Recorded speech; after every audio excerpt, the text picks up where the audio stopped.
Hey guys, greeting from my new Scamp trailer. I'm so excited. I have dropped it off at storage a couple days ago and haven't been back in it since.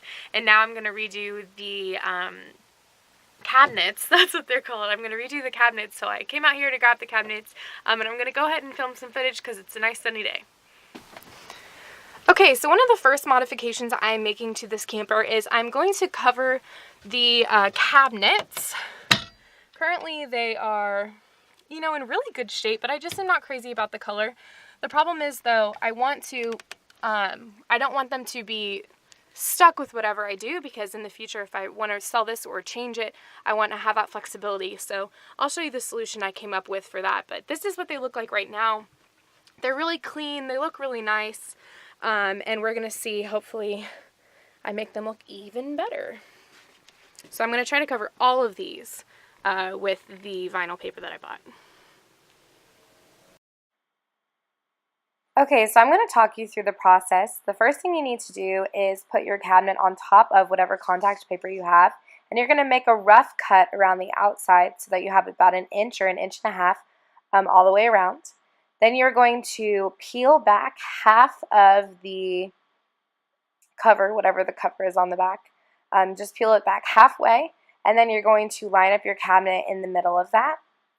And you're going to stick down that first half onto the part that is exposed. Once that's on there, you can slide the rest of that protective cover off, and so now your entire cabinet is being stuck to your vinyl covering. You then want to take some sort of card, so credit card, whatever, just to brush out all of the bubbles. There were a lot more bubbles than I would have expected, and so doing this step really helped me have a nice, smooth, finished product. So you can see I'm taking a long time with that. And then I sort of started wrapping it around the edges. If you left too much vinyl on either side, you can go ahead and take scissors at this point again and cut it, and then you're going to want to trim the corners out. You'll see I sort of have a slightly different process with the corners, so I cut out the corner, and then you're going to cut out another little strip on top of that on both sides, and that just helps the corners finish a little bit nicer. So then I fold that strip up at a diagonal on both ends. And then before I fold up the sides, I'm actually going to do the bottom by the exact same method. So cut out the corners, leave a little strip on the top of both sides, fold up the bottom, fold up that little strip in a diagonal, and then once you've done that on the top and the bottom, you're ready to fold up the sides by the same method. So you're going to press those down, make sure you brush out any air bubbles.